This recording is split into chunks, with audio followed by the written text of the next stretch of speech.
दोस्तों, एक 60 साल की बुजुर्ग महिला अपने घर में अकेले रहा करती है। ये जो महिला होती है, यह महिला सरकारी स्कूल की रिटायर्ड टीचर होती है, यानी कि इसको एक अच्छा खासा पेंशन भी मिला करता है। और जो इसका घर होता है, अपने कुछ घरों को भाड़े पर दिए रहती है, जिससे इसको एक अच्छा खासा घरों से किराया भी आता है। यानी कि दोस्तों, इस महिला के पास पैसे की कोई भी कमी नहीं होती है। लेकिन दोस्तों, ये जो महिला होती है, एक दिन अपने किराएदार के साथ इसके रूम में कुछ ऐसा कर जाती है जिससे इस महिला की मौत हो जाती है। दोस्तों, आखिर ये महिला उस किराएदार के रूम में क्या कर रही थी जिससे इस महिला की मौत हो जाती है? आइए आगे हम इस वीडियो में जानते हैं। केवल आप कहानी में लास्ट तक बने रहिएगा। इससे पहले कि चैनल को सब्सक्राइब कर दीजिए, वीडियो को लाइक कर दीजिए तथा बेल आइकन को दबा दीजिए।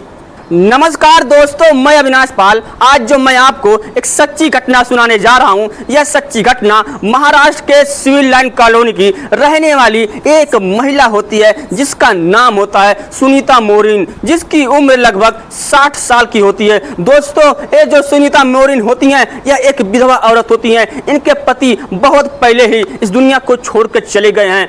इनके पास 2 बच्चे होते हैं, एक बेटा और एक बेटी। जो बेटी होती है, उसकी शादी महाराष्ट्र में ही हो जाती है। वह अपने ससुराल रहा करती है। कभी कभी अपने माँ के से मिलने के लिए अपने माँ के घर आया करती है। दोस्तों, जो बेटा होता है उसका नाम होता है राहुल। राहुल जो होता है वह एक सॉफ्टवेयर इंजीनियर होता है, बंगलौर में नौकरी करता है। वह भी अपने परिवार के साथ बंगलौर में रहा करता है। दोस्तों, जो सुनीता मोरिन होती हैं, वह घर पर केवल अकेले रहती हैं। इनके पास पैसों की कोई कमी नहीं होती है। यह एक सरकारी स्कूल की रिटायर्ड टीचर होती हैं, जिससे इनको एक अच्छा खासा पेंशन भी मिला करता है। और जो इनका घर होता है, यह घर नहीं, एक महल होता है, बहुत बड़ा घर होता है। 3 मंजिला घर होता है। पहले वाले मंजिले में ये अपने खुद रहती हैं और दोनों मंजिले को ये भाड़े पर दे देती हैं, जिससे इनको एक अच्छा खासा किराया भी आता है। यानी कि इनके पास पैसे की कोई कमी नहीं होती है। इनके पास एक नौकरानी होती है, जो शाम सुबह इनका आकर के खाना बना देती है, साफ सफाई कर देती है। दोस्तों, ऐसे करते करते दोस्तों, जो सुनीता मोरिन होती हैं, वह अपने घर में एक नौकरानी रखी थी, जिसका काम होता था घरों की सफाई करना, घरों में शाम सुबह खाना बनाना। वह नौकरानी रोज घर में आती थी, शाम सुबह खाना बनाकर चली जाती थी, घरों की सफाई करके चली जाती थी। तभी दोस्तों, जो नौकरानी होती है, एक दिन सुबह के समय में घर पर आती है, घर का दरवाजा ठोंकती है, लेकिन जो मालकिन होती हैं, सुनीता मोरिन होती हैं, वह दरवाजे को नहीं खोलती हैं। नौकरानी चिल्लाती रही, ठोंकती रही, लेकिन सुनीता मोरिन दरवाजा नहीं खोलती हैं। तभी नौकरानी सोचने लगती है कि जो मालकिन होती हैं, वह रोज एक ही बार में दरवाजे को ठोकने पर दरवाजा खोल देती थी। आखिर इनको आज ऐसा क्या हो गया है जिससे यह दरवाजा नहीं खोल रही हैं? नौकरानी परेशान हो जाती है। परेशान होकर के ऊपर चली जाती है, सभी किराएदार को बुलाकर लाती है, कहती है जो मालकिन है वह दरवाजा पता नहीं क्यों खोल नहीं रही हैं। जो सभी किराएदार आते हैं, ऊपर चढ़कर झरोखे से देखने की कोशिश करते हैं, तो रूम से एक बहुत गंदी स्मेल आ रही थी, जिससे सभी लोग नीचे उतर जाते हैं और सभी लोग मिलकर के दरवाजे को तोड़ देते हैं। जब दरवाजे को तोड़ते हैं, जो नौकरानी होती है, जब अपने मालकिन के रूम में जाती है, तो मालकिन को देखती है कि वह बेहोशी की हालत में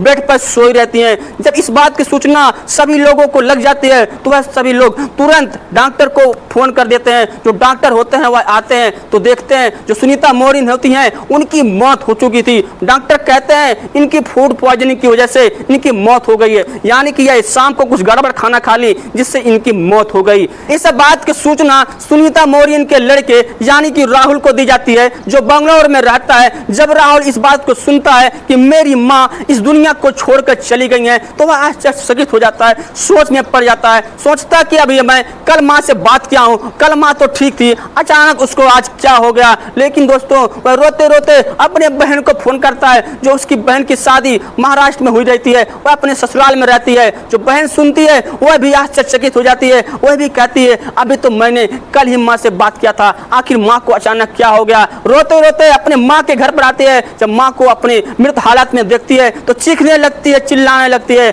उधर जो बेटा होता है, वह भी अपने परिवार के साथ आनंद फानंद में बंगलौर से फ्लाइट पकड़ता है। फ्लाइट पकड़ के मुंबई आ जाता है, अपने घर पर आ जाता है। दोस्तों जो राहुल होता है घर पर आकर के अपनी मां का अंतिम संस्कार कर देता है। मां का अंतिम संस्कार करने के बाद उनकी सारी प्रक्रियाओं को निभाता है, जो सारी प्रक्रियाएं मृत्यु के बाद होती हैं। उसके बाद दोस्तों 1 महीना बीत जाता है, जो बहन होती है बहन अपने ससुराल चली जाती है। लेकिन दोस्तों जो राहुल होता है वह घर पर रुकता है, क्योंकि माँ भी इस दुनिया को छोड़कर चली गई। अब घर पर कोई बचता नहीं है, घर पर देखभाल करने वाला कोई नहीं रहता है। इसलिए जो राहुल होता है घर की देखभाल करने के लिए, घर को सहेजने के लिए कुछ दिन घर पर रुक जाता है। तभी दोस्तों जो राहुल होता है एक दिन कुछ ढूंढते हुए, कुछ कागज पत्र ढूंढते हुए अपनी माँ के अलमारी के पास जाता है। अपनी माँ के अलमारी को खोलता है तो उसे अपनी माँ का पासबुक हाथ लग जाता है। जब पासबुक हाथ लग जाता है तो सोचने लगता है कि माँ के इस अकाउंट में बहुत सारे पैसे होंगे, क्योंकि दोस्तों जो माँ होती है माँ के पास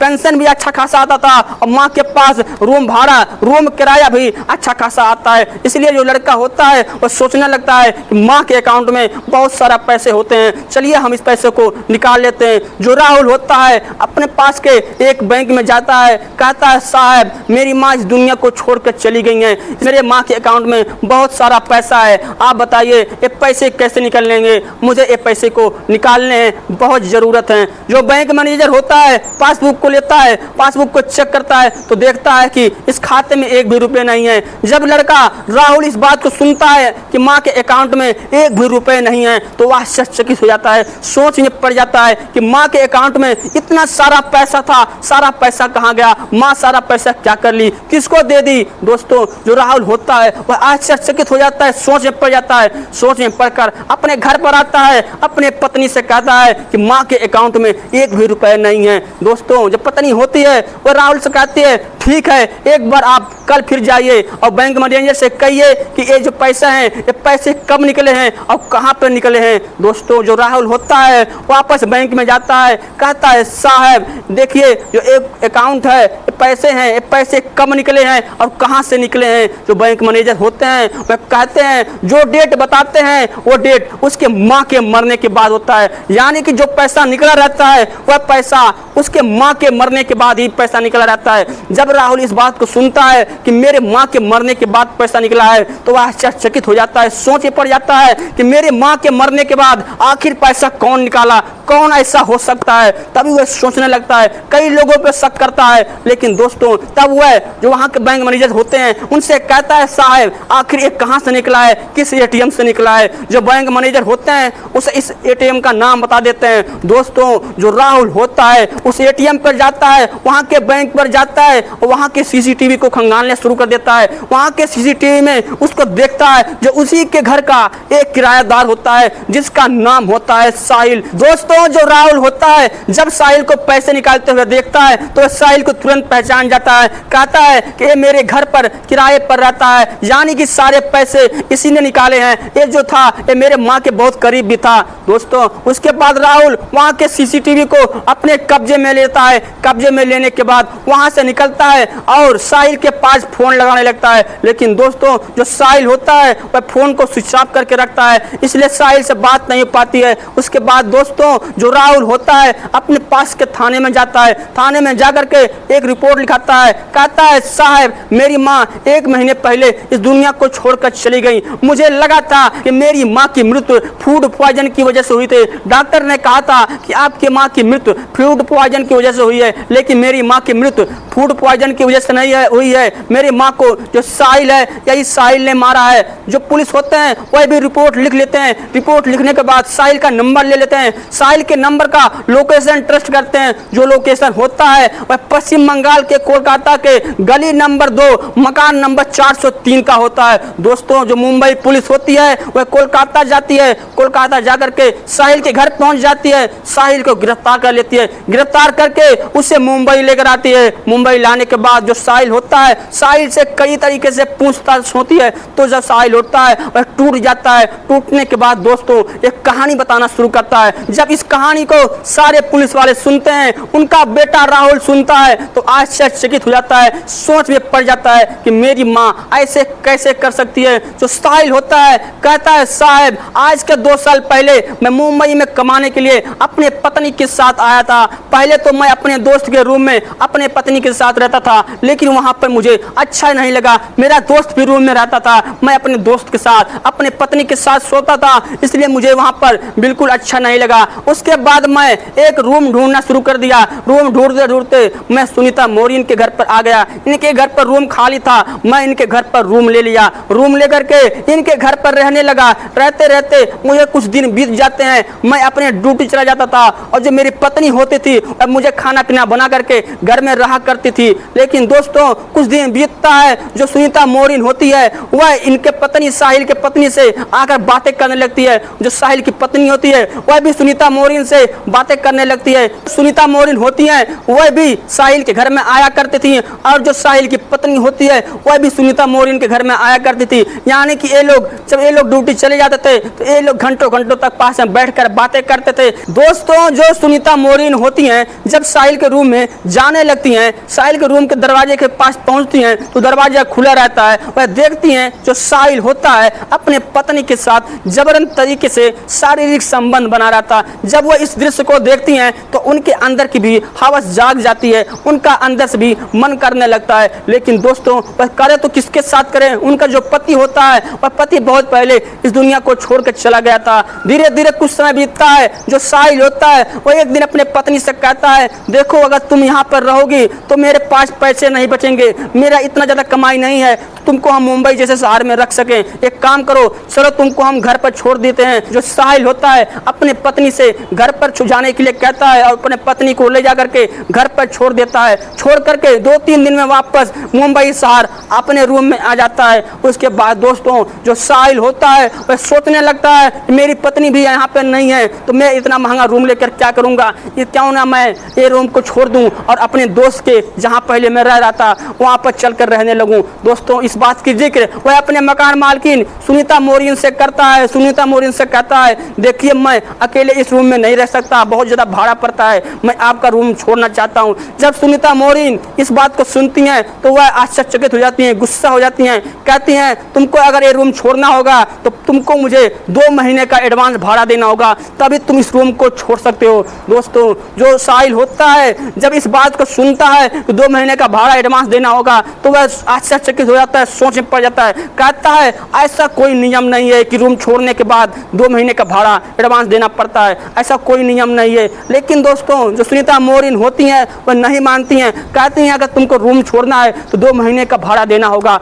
अब जो साहिल होता है वह मजबूर हो जाता है, उसी रूम में रहने लगता है। तभी दोस्तों जो सुनीता मोरिन होती हैं एक दिन साहिल से कहती हैं अगर तुम मेरी बात को मान जाओगे तो तुमसे हम रूम का किराया भी नहीं लेंगे और तुमसे एडवांस पैसा भी नहीं लेंगे। जो साहिल होता है जब इस बात को सुनता है तो वह खुश हो जाता है, कहता है बताइए क्या काम है। तो जो सुनीता मोरिन होती हैं कहती हैं जिस तरीके से तुम अपने पत्नी के साथ रहते थे, जिस तरीके से तुम अपने पत्नी के साथ समय बिताया करते थे, तुमको उसी तरीके से मेरे साथ रहना होगा। जब साहिल इस बात को सुनता है तो पहले तो आश्चर्यचकित हो जाता है, उसके बाद वह हाँ कर देता है, कहता है ठीक है हम तुम्हारे साथ रहने के लिए तैयार हैं। दोस्तों जो साहिल होता है वह सुनीता मोरिन के साथ पत्नी की तरह रहने के लिए तैयार हो जाता है। तभी दोस्तों जो सुनीता मोरिन होती हैं इनके घर पर जो नौकरानी होती है, नौकरानी आकर के खाना पीना बनाकर चली जाती थी। उसके बाद जो सुनीता मोरिन होती हैं वह साहिल के रूम में चली जाती थी, साहिल के रूम में रात भर रहती हैं। ऐसे कर करके ये लोग अब डेली जो सुनीता मोरिन होती हैं डेली साहिल के रूम में आती थी, साहिल के रूम में समय बिताया करती हैं। दोस्तों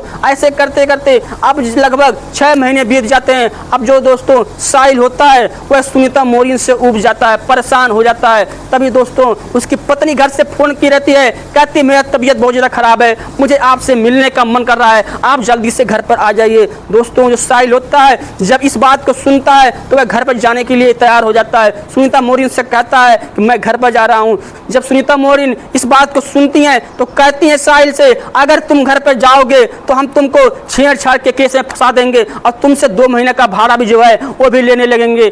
दोस्तों जो साहिल होता है पहले तो खुशी तरीके से सुनीता मोरिन के साथ रहता था, लेकिन अब वह मजबूरी में सुनीता मोरिन के साथ रहने लगा। अब वह करे तो क्या करे, जो सुनीता मोरिन होती हैं उसके घर पर भी नहीं जाने दे रही हैं, उसको धमकी दे रही हैं कि तुमको हम छेड़छाड़ कैसे फंसा देंगे। अब जो साहिल होता है वह पूरी तरीके से मजबूरी में सुनीता मोरिन के साथ में रहने लगता है। कुछ दिन बीत जाते हैं, तभी जो साहिल होता है वह सोचने लगता है कि हम सुनीता मोरिन को क्या करें, या मुझे घर पर नहीं जाने दे रही है, यह पूरी तरीके से मुझे बंधक बना ली है, मैं अब करूं तो क्या करूं, मैं बुरी तरीके से फंस चुका हूं। तभी दोस्तों जो साहिल होता है एक दिन एक प्लान बनाता है, बाजार से जाता है, बाजार से एक मीठी जहर लेकर आता है। मीठी जहर लगा के सुनीता मोरिन के खानों में डाल देता है। जो सुनीता मोरिन होती हैं जब खाने को खाती हैं तो वह इस दुनिया को छोड़कर चली जाती हैं, उनकी मृत्यु हो जाती है।